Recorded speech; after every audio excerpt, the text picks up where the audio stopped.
7वें साल पूरी कौम के सामने पढ़कर सुनाई जाती। और जब सारी कौम के सामने वो सारी शरीयत 7वें साल पढ़कर सुनाई जाती,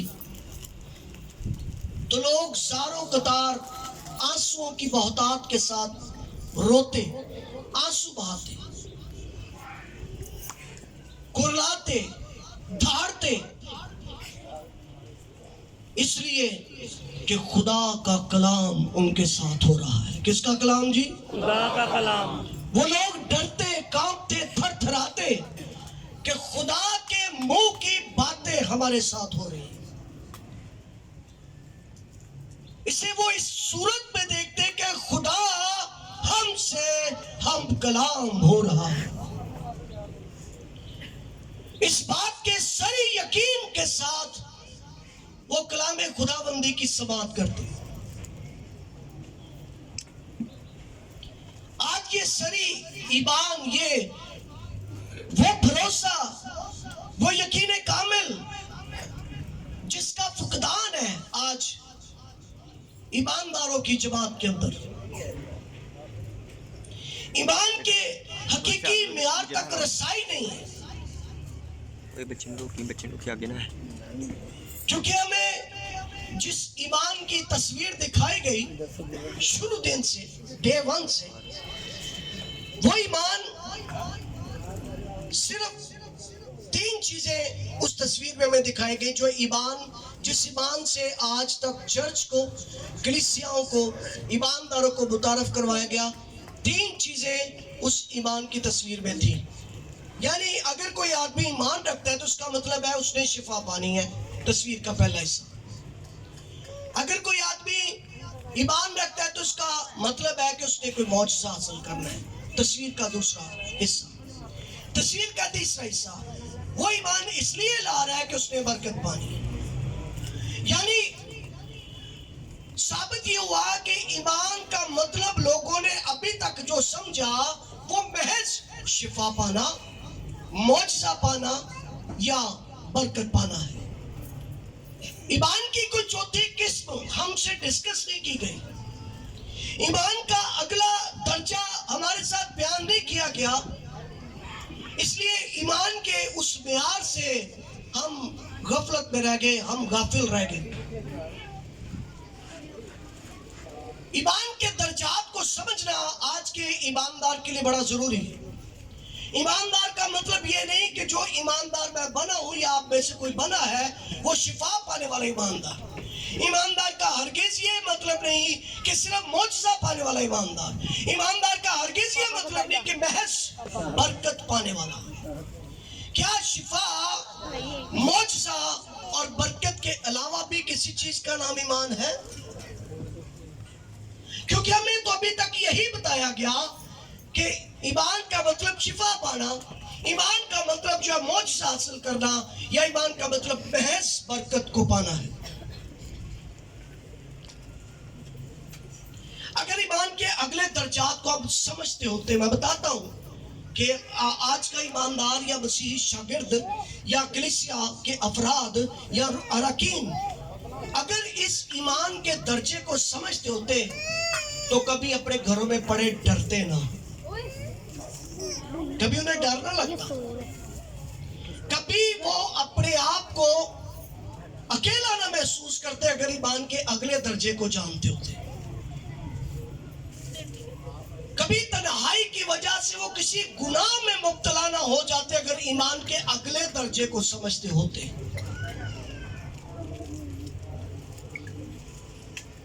तन्हाई में अक्सर इंसान गुनाहों से घिर जाता है। तो बात याद होगी आपको, अकेला बंदा अपने कमरे में बैठा एलईडी देख रहा है ना, याद आ गई बात। जैसे किसी पादरी साहब ने दरवाजे पर दस्तक दी, दरवाजा खुल गया तो क्या कह रहे हैं? क्या नहीं लग रहा? चैनल नहीं लग रहा। उदों ना तू की करंट उन दुआला बंदा आ गया तो नाल ही कह रहे ऐसे चैनल का नंबर चेंज हो गया, चैनल नहीं लभन गए। अगर हम ईमान के अगले दर्जे को समझते या जानते होते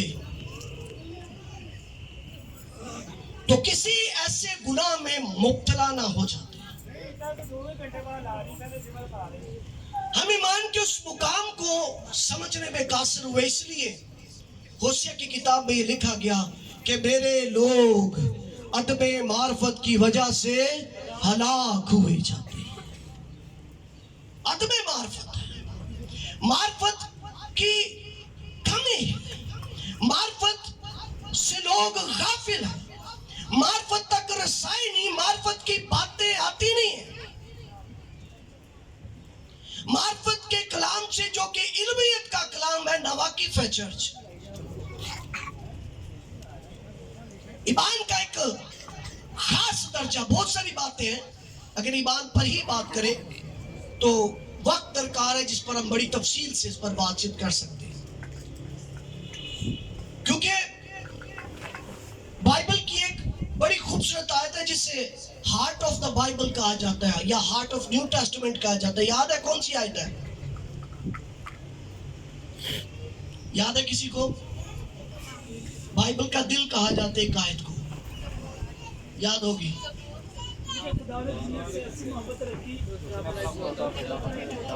ताकि जो कोई हलाक ना हो। अगर ये आयत बाइबल का दिल है तो ये दिल उस ईमान के साथ धड़केगा जिसमें यीशु मसीह मौजूद है। आमीन आमीन। वगरना शिफा पाना, वगरना मौजज़ा पाना, वगरना बरकत पाना, हम इसके मोहताज ही रहेंगे। हर दफा शिफा पाने के लिए, जैसे कदीम शरीर दौर के अंदर हम देखते हैं कि हर दफा गुनाहों की माफी के लिए कुर्बानी देनी पड़ती थी। फिर खता हो गई, फिर गुनाह हो गया, फिर कोई कुर्बानी, फिर खता हो गई, फिर कोई कुर्बानी। हर बार शिफा वाला ईमान लाते ही रहना पड़ेगा क्या? ये बिल्कुल ऐसे ही है। कई दफा तो लोग कुछ डॉक्टर के पास से होते हैं, होकर आते हैं क्लिनिक से, तो आके एक तरीके से बताया, डॉक्टर ने क्या बताया, दवाई कब कब खानी है? फिर बोलिए।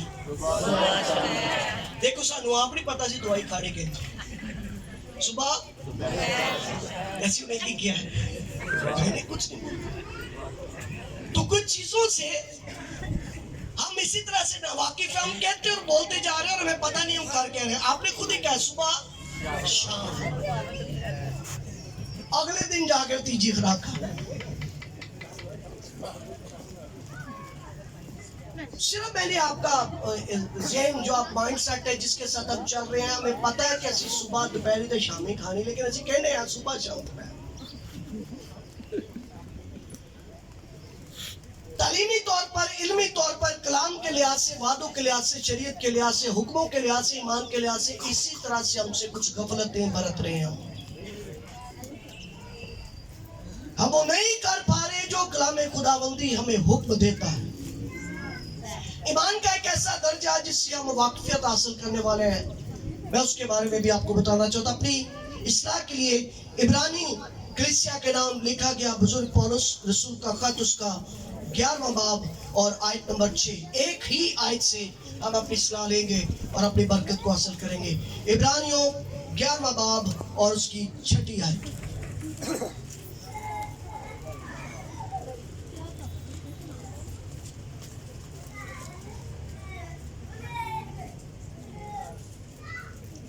किताब मुक़द्दस में यूं आया है, इब्रानियों 11:6, और बगैर ईमान के उसको पसंद आना नामुमकिन है, इसलिए कि खुदा के पास आने वाले को ईमान लाना चाहिए कि वो मौजूद है और अपने तालिबों को बदला देता है। खुदावंद का कलाम हम सब के लिए जिंदगी, बरकत और तरबियत का बायस ठहरे। आमीन।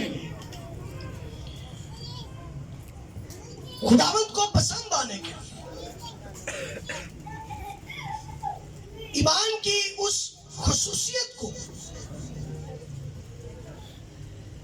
हमें अपनी जिंदगी के अंदर उजागर करना होगा, हमें रिवाइव होना होगा, हमें रूहानी तौर पर बेदार होना होगा, ताकि ईमान के उस दर्जे को छू ले जहां पर यीशु नजर आता है।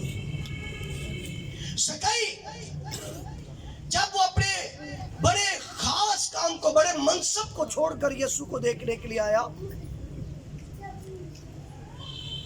और उसे पता चला कि यीशु यरू के अंदर आ रहा है और उसने अपने मनसब को छोड़कर यीशु को देखने की कोशिश की। और जब यरू के अंदर दाखिले के वक्त यीशु मसीह को देखने के लिए जुस्तजू कर रहा है तो वो देख नहीं पाया।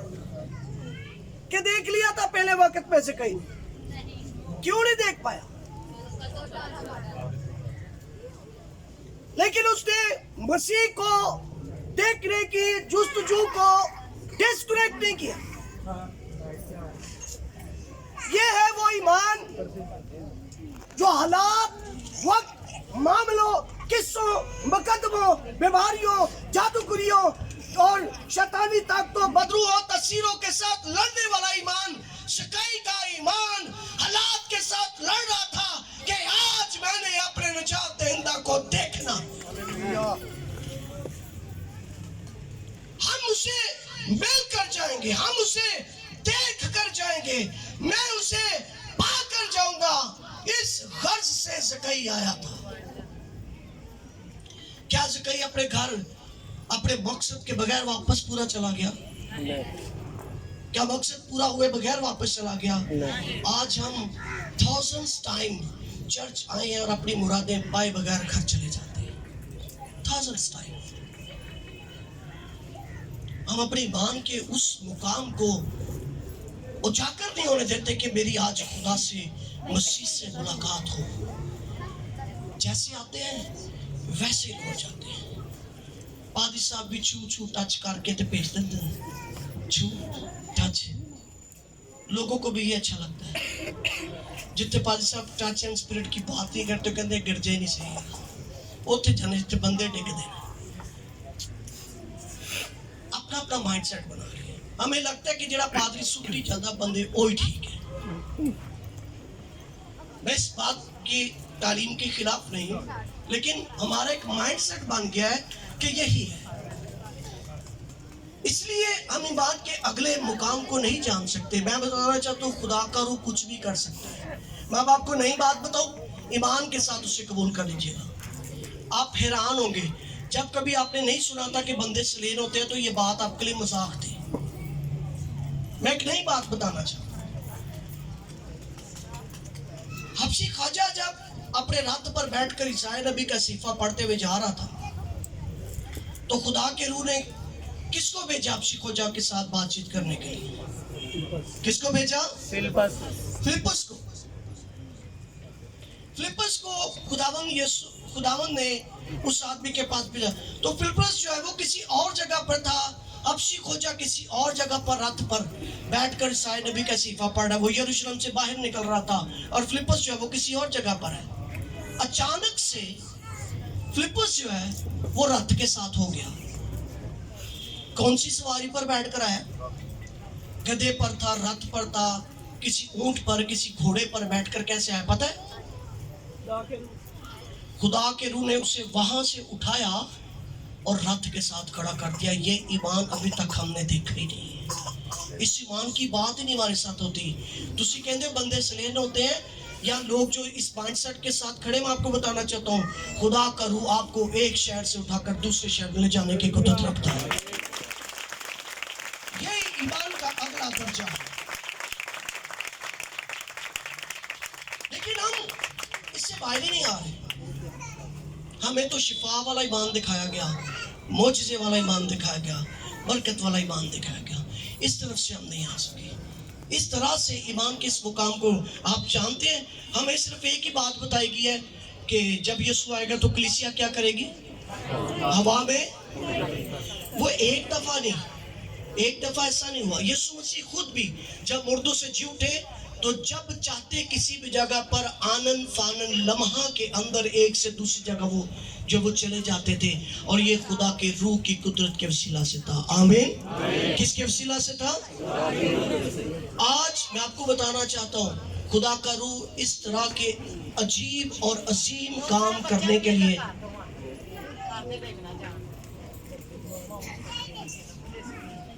जॉनसन तू ही कलाम चला ला, तेरे हल एक डे चली। हमारी राइस रेलवे स्टेशन के पास है, तो वहाँ पे जब गाड़ी खड़ी होती है और उसको पावर यानी इंजन लगने लगता है, 15-20 बंदे एवं ही आके उत्ते खलो जाते। और जो अटैच हो रहा है एवं 15-20 बंदे खलो जाते हैं। ना उन्होंने काम, ना उन्होंने कोई इंजीनियर होंदा, ना कोई गल, ना कोई बात, एवं वेखे किसी घर इबादत तो बाहर देख पकती, साढ़े सियाने बंदे नाई को चले जाते हैं। कोई भी काम नहीं, दुआ रखी तुसी उत्ते दुआ करो। मैं इसलिए कहा जॉनसन तू कलाम सुना ला, तेरे कर रहे ने काम करन दियो। हुण तो नहीं देगा ले को करो, एवं करो जाते जा। तो ईमान के उस दर्जा को समझिए और जानिए जिसमें खुदा का रूह हमें उठा सकता है। बोल सकते हैं खुदा का रूह हमें। क्या आप ईमान रखते हैं कि खुदा मेरे साथ भी ऐसा कर सकता है? कितने लोग ईमान रखते हैं कि खुदा हमारे साथ ऐसा कर सकता है? फिलिप्पुस की तरह एक जगह से उठाकर दूसरी जगह ले जाए, इस ईमान के मुतालिक हमने सोचा भी नहीं कभी, क्योंकि हमें ये तालीम नहीं देगी। कई दफा कहते हैं कि वो तो खुदावंदे लोग सन, वो तो रसूल थे, वो तो नबी थे, वो तो यसू था, उनके साथ ही हो सकता है। कभी याद रखिएगा इस आयत को भी, तुम मुझसे भी बड़े बड़े। ईमान इस बात की तरफ लेकर आए, ईमान की डायरेक्शन इस सिमत तौर पर अपनी ईमान को जो है सिमत को जो है वो रुख को बदले कि ईमान ऐसा भी हो कि मैं मसीह से बड़े काम कर सकते हैं। मसीह यीशु से बड़े काम नहीं कर सकते, यीशु वर्गे से तो नहीं बन सकते, लेकिन उन्हें क्या तुसी मेरे तो बड़े बन सकते है ना। तुम मुझसे भी बड़े बड़े ऐसे बड़े रूहानी बने, नहीं ऐसी यीशु वर्गे कितने कर सकते हैं। आप सुने, ईमान इस चीज का नाम है।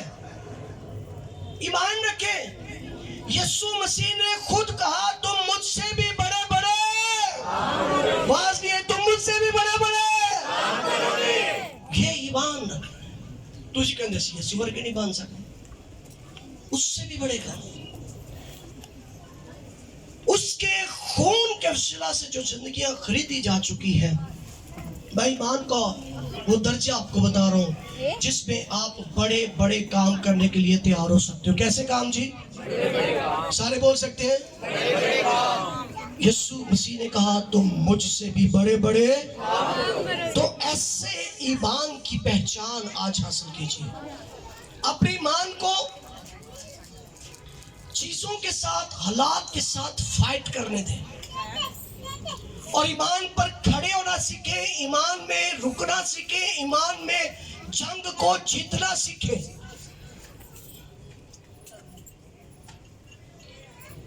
ईमान को यूटिलाइज करें, ईमान का इस्तेमाल करें, ईमान को काम करने दें। लिखा है मसीह के कलाम को कसरत से अपने दिलों में, अगर मसीह का कलाम कसरत से दिलों में बसेगा, उतनी कसरत से आपका ईमान भी काम करेगा। तो ईमान के वर्किंग बिलीव होने के लिए, वर्किंग फेथ होने के लिए, वर्किंग ट्रस्ट होने के लिए और वर्किंग पावर अपने अंदर रखने के लिए आपको मसीह के कलाम को कसरत से अपने दिलों में बसने देना होगा। लिखा है और बगैर ईमान के उसको पसंद आना नामुमकिन है, हो ही नहीं सकता। क्योंकि ऐसे ईमान के साथ, क्योंकि मैं आज शिफा की, मौजे की और बरकत की बात नहीं करूंगा। मैंने पहली बात की कि आप एक जगह से उठाकर दूसरी जगह ले जाए जा सकते हैं, आमीन। मैंने दूसरी बात की कि हम, यीशु ने फरमाया तुम मुझसे भी बड़े बड़े। तो हमारी सोच थोड़ी सी लिमिटेड हो चुकी है और बस जैसे बहुता मांगते हैं कि खुदा सानू दाल रोटी दे दिया करे, बस असी इन्ने च कुछ। तुहाडा ईमान है, ये आपकी सोच है ना, आपकी हक है। जितनी किसी की सोच है वो उससे बड़ी सोच वो बात नहीं कर सकता। जितना किसी का ईमान है वो उससे ज्यादा बोल ही नहीं सकता। जेडे दाल रोटी वाले ने दाल रोटी ते रहंदे ने, उन्होंने मिलती खुदा वादियां दा सच्चा, जो कुछ मंगो खुदा मैंने बताई थी ना पादरी फ्रांसिस साहब कराची वाले, जिनकी वालदा को हाई शुगर हो गई थी। तो पादरी साहब ने कहा कि अभी फ़ोन आया कि मेरी वालदा की शुगर बहुत हाई हो गई है, तो मेरी वालदा के लिए दुआ करें। तो कलीसिया ने क्या दुआ की? खुदा इनकी शुगर को तो हो गई खत्म। वो कहते जी है तो सीरियस मरीज हो गए, शुगर ही खत्म हो गई, क्योंकि चर्च ने यही दुआ की खुदा शुगर खत्म कर दे। ते माई ते जनाब गई, उन्होंने रोकिया नहीं खत्म से दुआ नहीं करनी, करो खुदा नॉर्मल कर दे। फिर उन्होंने दुआ की, फोन पर बातचीत हो रही है, फिर उन्होंने दुआ की खुदा पादरी साहब की वालदा की शुगर खत्म हो गया, अब इसको नॉर्मल लेवल पे ले आ। फिर माई दे समाज सारे। तो हम जब दाल रोटी मांगते हैं हम यहीं पर रहेंगे, इससे आगे नहीं बढ़ सकते।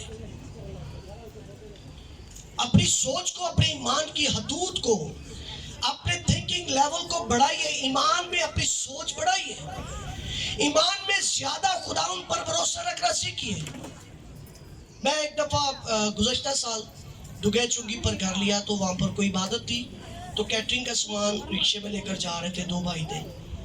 तो कहने लगा पाड़ी साहब तुहानू कुर्सियां तंबू लैने पैंदे ने, ते दुआ करो खुदा को। मैं क्या कि खुदा मैंने बहुते पैसे दे तो मैं तुम देवांगा। उसका भाई रिक्शा चला रहा था, वो मेरे साथ बैठा, कह रहा किन्ने पैसे मंगे? कहना खुदा को मैं क्या मैंने को 50 करोड़ रुपया दे दे। बड़े भाई ने मंगया तो छोटा ने कह रहा भाई मैं गल दसा। कहना की? कहना तेरी दुआ नहीं पूरी होनी। कह रहा क्यों? कहना तू बहुत ज्यादा मांग रहा। कहता ठीक है गुजार 500 2000 5000 10,000, तू बहुत ज्यादा ही मांग रहा, 50 करोड़ रुपया तेरी नहीं सुनी चाहिए। यानी ये हमारी सोच की हद है, हम जितना भी खुदा से मांगते हैं। और मैं आपको बताना चाहता हूं यीशु मसीह के बारे में, अभी जब हम सिजदा में थे तो ब्रदर शकील पढ़ रहे थे कि वो खुदावंदों का खुदावंद और बुलंद आवाज से ये यीशु के लिए बोल रहे हैं। अब क्या यीशु मसीह अगर एक बादशाह हमारी बड़ी जरूरत को पूरा कर सकता है, तो जो बादशाहों का बादशाह वो क्या कर सकता है? Please God. तो फिर उस पर जो बादशाहों, किंग ऑफ किंग्स, बादशाहों के ऊपर बादशाह, और ये वो है जो बादशाहों को, सल्तनतों को, हुकूमतों को, मुमलकतों को जो मुकर्रर करता है, वो चाहे तो ये कायम रहे, वो चाहे तो इनको डिसॉल्व कर दे। ये है बादशाहों का बादशाह। तो फिर हमें आज अपनी जिंदगी के अंदर उस पर ऐसा ही भरोसा रखना है जैसा वो बादशाह है।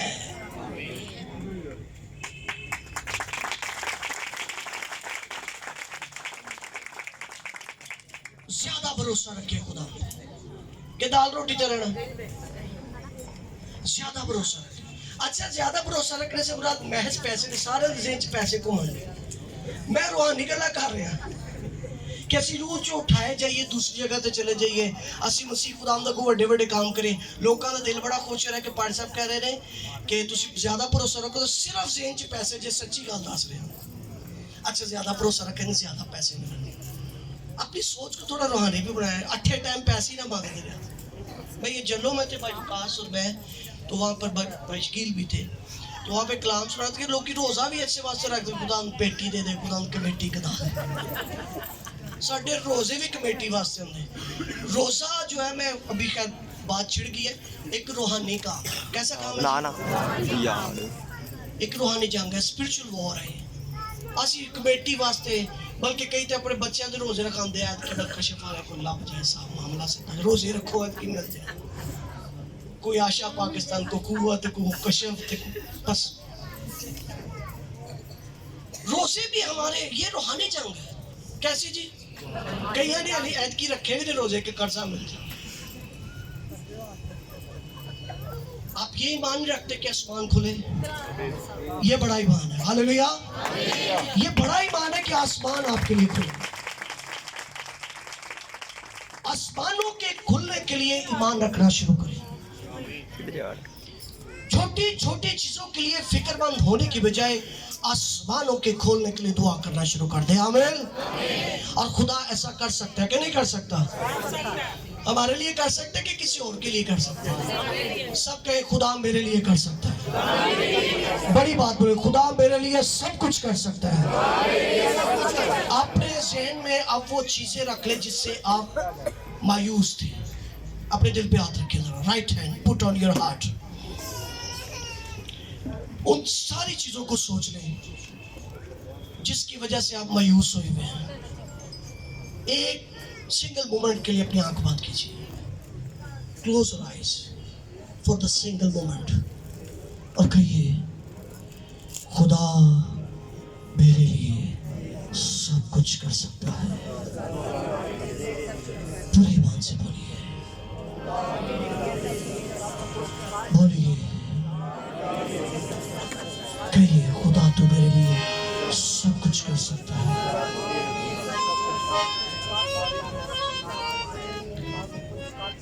बुलंद दुआ से कहिए खुदा मेरे लिए सब कुछ कर सकता है।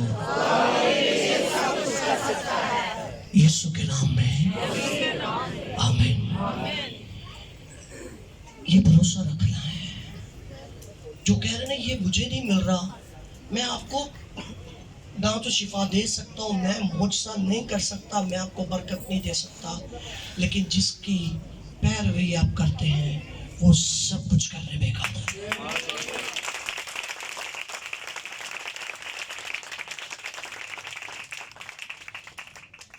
देखिए बगैर ईमान के उसको पसंद आना नामुमकिन है। और मैं जल्दी से एक ईमान की बड़ी बात करके साइड को क्लोज करना चाहता हूँ। खुदा ने जब मूसा को कुलसम के पार करना था तो खुदा ने मूसा से क्या कहा? मूसा ने क्या एक्शन किया कि वो जो रेड सी है, वो जो कुलसम है, वो दो टुकड़े हो गया। क्या कहा मूसा को? तुमने क्या करना है? क्या करना है? अपना आसा पानी पर, तो पानी क्या हो जाएगा? और तू अपनी कौम को लेकर बीच में से, मैं आपको बताना चाहता हूं, ऐसा नहीं था कि खुदा इस पानी के दो टुकड़े होने के लिए उस मूसा के असा का मोहताज नहीं था। मेरी बात को तवज्जो से सुन लीजिए। ईमान का अगला दर्जा आज आपको बता रहा हूं। खुदा मोहताज नहीं था कि मूसा की लाठी में कुदरत है। खुदा मूसा को सिखाना कुछ और चाह रहा था। खुदा इसराइल को दिखाना सिखाना कुछ और चाह रहा था। हालांकि ये वही खुदा है। अगर आपने पैदाइश की किताब का पहला बाब पढ़ा तो जरा अपने कान मुतात करें और सुने तवज्जो से। जब उसने पानियों को पानियों से जुदा किया था, याद है आपको? उसने पानियों को पानियों से, और जो पानी एक तरफ जमा हो गया तो उसको क्या कहा? समुंदर कहा। और जो जगह खुश्क हो गई तो उसको क्या कहा? ये वही खुदा है, फरमाता है तो पानी जगह जो है वो छोड़ देते हैं। मूसा के वक़्त में भी खुदा चाहता तो खुदा कह सकता था सिर्फ आपने कुलसम के पास खड़ा होना। मैं कहूँगा क्या खुदा के कहने से ये पानी दीवारें नहीं बनने थे? बन जाने थे। खुदा आज भी आपके मांगे बगैर बहुत कुछ कर सकता है, लेकिन खुदा चाहता है कि आप ईमान लाएं कि खुदा है। आप क्या ईमान लाएं कि खुदा है? खुदा है और खुदा आपके साथ है। हम में से कोई ऐसा है जिसके साथ खुदा नहीं होता? सबके साथ है, लेकिन हम कुलसम पार नहीं कर सकते। साढ़े को नहर नहीं टप्पी जाना। तो गल करने अगर तू राई के दाने के बराबर ईमान रखे तो क्या होगा? पहाड़ से क्या ईमान दिए हमारा। पाल साहब थे तो शायद इस्लामाबाद में, तो उन्होंने कहा वो इबादत खत्म हो गई, सारी टीम चंदा इकट्ठा कर दी, तो नोट शोट सीधे कर दी। कितनी देर हो गई लगे, कलीसिया ज्यादा सी चंदा बहुत होया, जरा टीम लगी जनाब पैसे सीधे करो। तो पाल साहब देर बाद है कहते हो जाओ।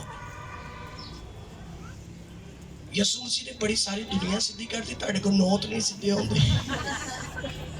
और एक आदमी का ईमान, वो जो शायद भाई विकास ने बताया था, उन्हें चंदे से जनाब गले आ जा नोट पाता। पाली साहब ने वेला के आप भाई नहीं पाया। उन्होंने बाद में उसे बुला लिया कि आपने ये क्या किया, आपने ये गला सड़ा नोट डाल दिया, की होया की करे ने चलना नहीं करना दसो। यसु राते लूले लंगड़े चलते थे, नोट नहीं चलेगा।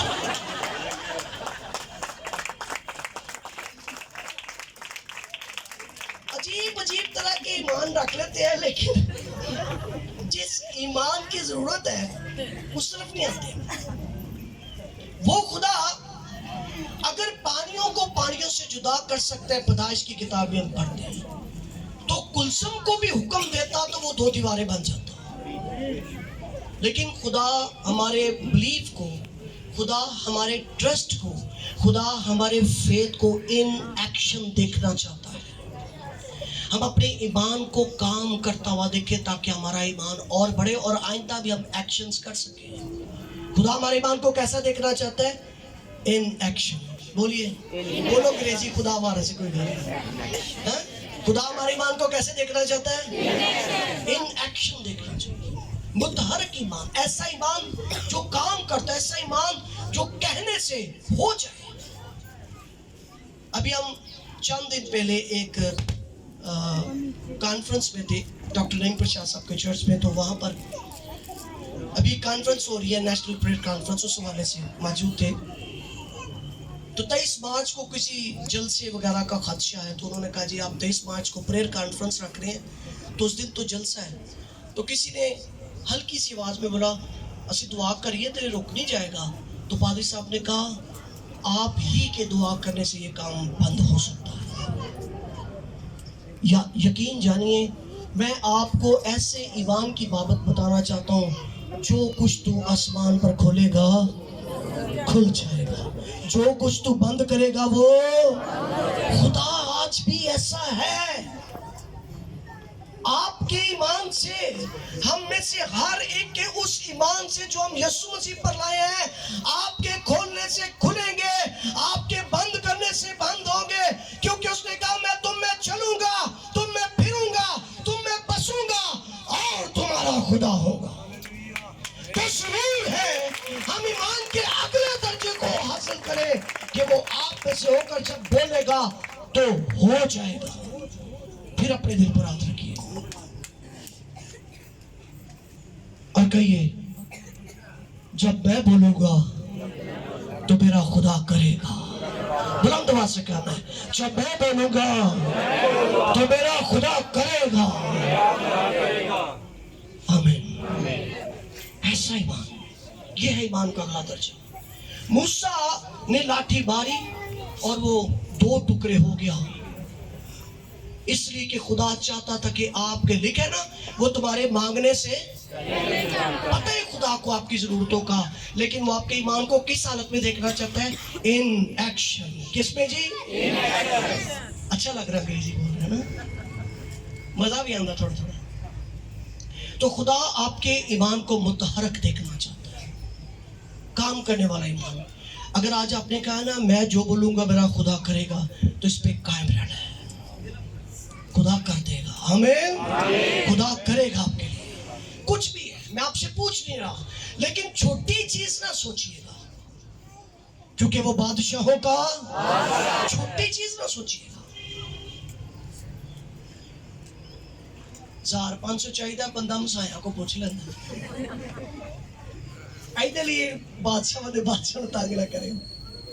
बड़ी चीज है, तुम मुझसे भी बड़े बड़े काम, बड़ी बात करें, क्योंकि जो आदमी से नहीं हो सकता वो खुदा से हो सकता है। जिन चीजों में आप होपलेस हो, जिन चीजों में आप डिसहार्ट हो गए हो, जिन चीजों के अंदर अब आपको डार्कनेस, अंधेरे नजर आते हैं, आपके कहने से अंधेरे रोशनी में बदलेंगे। आपके कहने से ना होने वाले काम होना शुरू हो जाएंगे। आपके कहने से रुके काम होना शुरू हो जाएंगे। आपके बोलने से बंद दरवाजे खुलेंगे। आपके कहने से खुदावंद सबको मुहैया करेगा। देखिए वो उस दरख्त की मानंद होगा जो पानी की नदियों के पास लगाएगा, जिसका पत्ता भी नहीं मुरझाता। सोचो कुछ भी वो करे, बार बार बुलंद आवाज से कहना है, सोचो कुछ भी वो करे, बार बार होगा। बोले सोचो कुछ भी वो करे, बार बार। कुछ भी करेंगे खुदा उसको करने के लिए तैयार है। आमीन। खुदा आपके साथ है, पहाड़ों को हटाने के लिए, मैदान कर देने के लिए। डरे नहीं, घबराए नहीं, खौफ नहीं रखे। यीशु से यही कहा था, हौसला रख, बेदिल ना हो, खौफ ना कर, फकत एतकाद रख, मेरे कलाम पर इत्तेहाद करके अमल कर, मैं दुनिया की सब कौमों से ज्यादा तुझे क्या करूंगा, सरफराज करूंगा।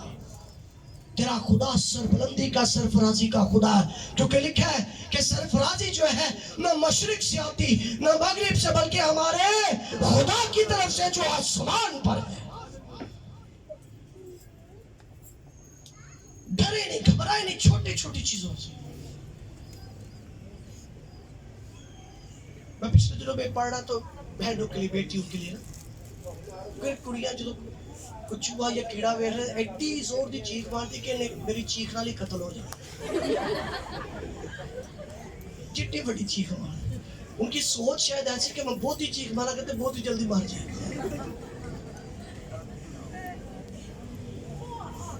ये आपका ईमान हो सकता है, लेकिन मैं आज आपको आखिर पे ये बताना चाहता हूँ, बगैर ईमान के उसको पसंद आना नामुमकिन है। खास बात जो आज सुबह आपसे करने वाला हूँ, इसलिए कि खुदा के पास आने वाले को ईमान लाना चाहिए। क्या करना चाहिए जी? ईमान लाना चाहिए। पूरी गल करने करनी है। खुदा के पास आने वाले को, अगर खुदा के पास आए हैं ईमान नहीं है, वापस चले जाओ, कोई फायदा नहीं होना आपको। टुट्टे दिल ना गिरजी आ गया पादरी ने फिर गल्ला काटिया, विजट वाला भाई आके बोलेगा है ना। अगर आ गए हो तो खुदा के पास आने वाले को बोले नहीं, आवाज नहीं है, खुदा के पास आने वाले को ईमान लाना चाहिए। कौन सा ईमान? शिफा वाला, मौजज़े वाला, बरकत वाला? सुनिए कौन से ईमान की बात हो रही है। खुदा के पास आने वाले को ईमान लाना चाहिए कि वो मौजूद है। हालेलुया, वो मौजूद है, वो मेरे साथ है, वो काम करेगा और आज वो होगा जो पहले नहीं हुआ था। खुदा के पास आने वालों को क्या मान लाना चाहिए कि वो बुलंद से वो अपने लोगों में, खुदा के पास आने वाले को ये ईमान लाना चाहिए कि वो मेरे साथ मौजूद है, वो मेरे साथ। ये ईमान, ये शिफा से बढ़कर है, ये मौजज़े से बढ़कर है, ये बरकत से बढ़कर है। शिफा आप थोड़ी या ज्यादा मांगते हो, मौजज़ा थोड़ा या ज्यादा मांगते हो, बरकत थोड़ी या ज्यादा मांगते हो, ये जो मौजूद है ना वो सब कुछ करेगा जो आप चाहते हैं। ये ईमान का अगला दर्जा है। खुदा को अपने साथ महसूस करें। आमीन, आमीन। आज के बाद खुदा को अपने साथ महसूस करना है, फील करना है, उसे अपने साथ लेना है, ईमान से उसे अपने साथ लेना है कि वो मेरे साथ मौजूद है, वो मेरे बीवी बच्चों के साथ, वो मेरे बेटे और बेटियों के साथ, वो मेरे चर्च के साथ, वो मेरी टीम के साथ, वो मसीह के शागिर्दों के साथ, वो हर खास और आम के साथ, उन सब के साथ जो उसके बेटे यीशु मसीह पर ईमान लाते हैं। खुदा के पास आने वाले को ये ईमान लाना चाहिए कि वो, लोग आपसे कहते हैं कि तेरा कुछ नहीं हो सकता, लेकिन आपने कहना है कि मेरे साथ मेरा खुदा, वो कहते हैं तू हार रहा है, आपने कहना है मेरे साथ मेरा खुदा, कहते हैं तेरी बीमारी से तुझे शिफा नहीं मिलेगी, आपने कहना मेरा खुदा, वो कहते हैं तुझे कुछ नहीं मिलेगा, कहना उनके सामने मेरा खुदा यहाँ पे, और वो कर सकता है। पौलुस रसूल कहता है जो मुझे ताकत बख्शता है उसमें मैं सब कुछ, क्योंकि वो मेरे साथ मौजूद है। He is omnipresent God, हर जगह हर वक्त अपने लोगों के साथ मौजूद रहने वाला खुदा। He is omnipresent God, हर जगह पे अपने लोगों के साथ, बशर्ते कि ईमान के इस दर्जे पर। मैंने शुरू में ज़कई की बात की, पहले वो नहीं देख सका, लेकिन फिर ऐसे मुकाम पर पहुंच गया जहां से यीशु उसको आसानी से नजर आ सकता है। आमीन। आइए ईमान के ऐसे मुकाम पर पहुंच जाए जहां से यीशु आपको मुझे आसानी से नजर आए। हालेलुया। आसानी से यीशु को देखने वाले ईमान के मुकाम पर पहुंचे। फिर आकर मैं कह रहा हूं कि दाल रोटी नहीं जी, असि तो बहुत ही नहीं हो जी, आज जी चाहिए। ईमान बड़ी चीज वास्ते। आमीन। ज्यादा मांगना खुदा तो फिर कह रहे खाली पैसे नहीं, कुछ और भी मंगे हो ताड़े से जो सिर्फ ताड़ा कर्जे तो थोड़ी जी हटके सोच रही है, पैसे नहीं। अच्छा चलो पैसे मंगा के, लेकिन आसमान खुल जाए, इससे हटकर भी कुछ है। खुदा फोकल फितरत कुदरत के साथ सुपर नेचुरली आपकी जिंदगी के अंदर काम कर सकते हैं। आमीन। खुदा अपने फरिश्तों को भेजकर आपकी मदद कर सकता है। पतरस ने कोई दुआ नहीं की जब वो गिरफ्तार हुआ है, कलीसिया दुआ करी थी। कलीसिया ने दुआ की, ईमान रखा, फरिश्ता आया, उनका पादरी छुड़ाकर उनके हवाले कर दिया। हालेलुया। ऐसा ईमान कि खुदा फरिश्ते भेजेगा। आमीन। ईमान में भरकर जरा आगे चले, ईमान के अगले दर्जे को पहुंचे। फिर खुदा ने मौका दिया, ईमान की और बेहतरीन इकसाम आपके साथ बयान करूंगा, ताकि आप सिर्फ शिफा और ये इन चीज़ों में ना रहें। अब यीशु मसीह ने मुझे और आपको ये चांस दिया है कि तुम इस तरह से दुआ किया करो, ए हमारे बाप तू जो ज़मीनी लोगों खादम के साथ खादम की ताबेदारी में, अपने पादरी साहब की ताबेदारी में रहे, बहुत अच्छा है। लेकिन यीशु मसीह ने आपका राब्ता डायरेक्ट आसमान के खुदा के साथ करवाया। हालेलुया। छोटी बात नहीं है। ये कहना ना काफी है कि जी हम मुकद्दस कौम है, हम शाही कानों का फिरका है। कहने दे विच कोई नहीं, बन के विखाना है। शाही कानों का फिरका है, फिर आसमान के खुदा की तरफ देख। आमीन। फिर आदमियों की तरफ नहीं देखना, नहीं देखना आदमियों की तरफ। हालांकि मैंने टाइम बहा रहे हैं, मैं नहीं देख रहा ना। तो खुदा आप सबको बरकत दे, रूहल कुदूस की कुदरत में आपको मामूर करे और ईमान के ऐसे दर्जे पर पहुंचे जहां से ज़कई की तरह आपको यीशु नजर आ जाए। आइए अपने सर को झुकाएं, दुआ के लिए अपनी आंखें बंद करें।